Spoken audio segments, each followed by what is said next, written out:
आगरा में अतुल सुभाष जैसा केस सामने आया, जहां पत्नी के उत्पीड़न से तंग आकर आईटी कंपनी के मैनेजर ने आत्महत्या कर ली। मैनेजर ने गले में फंदा डालकर रोते हुए का एक लाइव वीडियो भी बनाया है, जो सोशल मीडिया पर तेजी के साथ वायरल हो रहा है। मृतक के पिता ने पुलिस में शिकायत भी दर्ज कराई है। उत्तर प्रदेश के आगरा शहर में पत्नी के उत्पीड़न से तंग आकर एक आईटी कंपनी के मैनेजर ने आत्महत्या कर ली। शख्स ने गले में फंदा डालकर रोते हुए का लाइव वीडियो भी बनाया है, जो सोशल मीडिया पर तेजी के साथ वायरल हो रहा है। इस वीडियो में शख्स ने अपनी पत्नी को आत्महत्या का जिम्मेदार बताया है। मामले में मृतक के पिता ने थाना सदर में तहरीर भी दी है।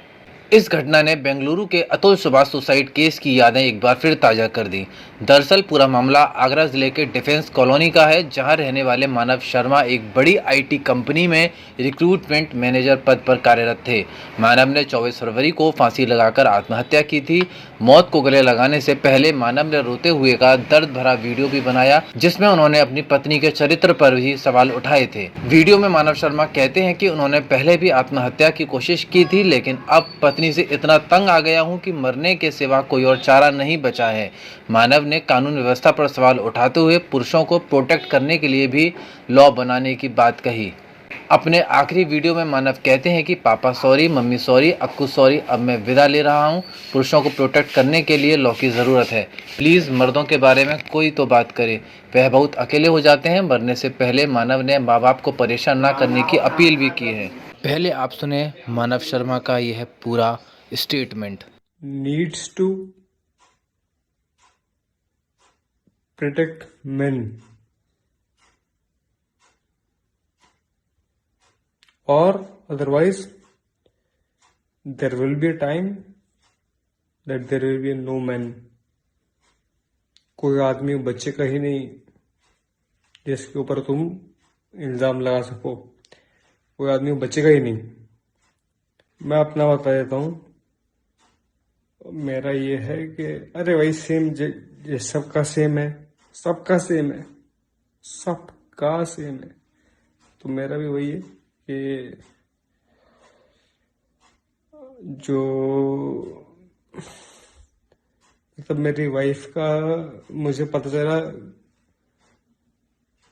कि सोती थी किसी के साथ, तो वो पता चला। प्लीज प्लीज, अरे देखो सुनो, मेरे को जाना चाहिए, कोई दिक्कत नहीं है, और मैं तो खैर जाना चाहता हूँ, ठीक है, लेकिन मैं फिर भी ये कह रहा हूँ कि देखो मर्दों का सोचो, प्लीज सोचो, प्लीज सोचो मर्दों का। अरे मर्दों के बारे में कोई तो बात करे।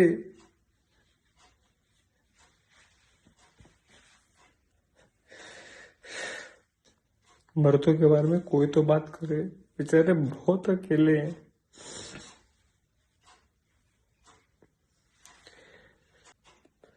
Sorry mummy, sorry Akku, sorry, but guys please understand.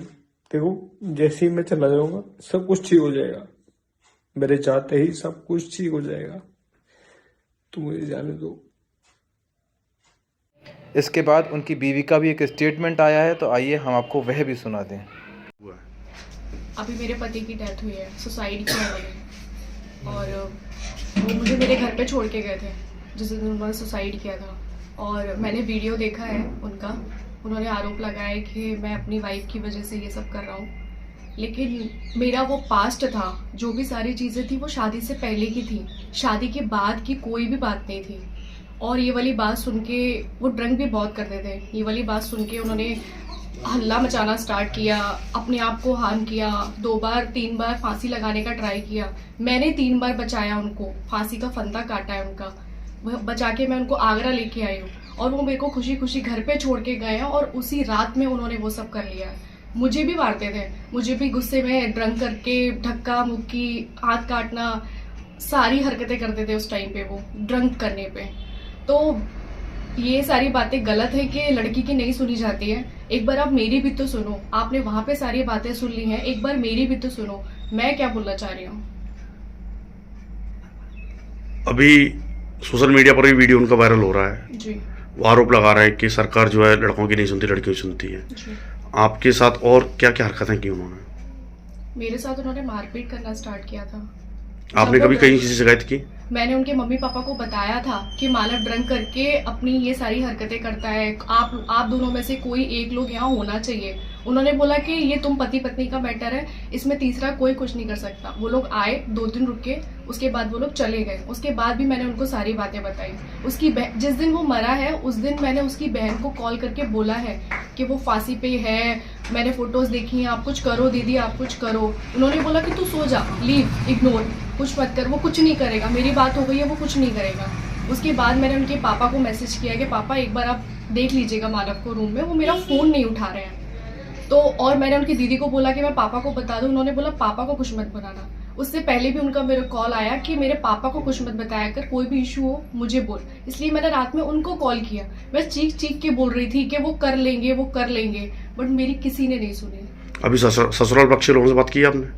नहीं, मैं उनके घर पे गई थी जिस दिन मानव की डेड बॉडी आई थी। उस दिन सब कुछ होने के बाद में मैं हॉस्पिटल गई, उनके घर पे गई। जब वो डेड बॉडी उनकी चली गई उसके बाद में उन लोगों ने मुझे बोल दिया कि तुम अपने घर पे जाओ। उसके दूसरे तीसरे दिन बाद उन्होंने हम लोगों को घर में घुसने ही नहीं दिया, बोल दिया कि तू जा यहाँ से, तूने मेरा बेटा खा लिया।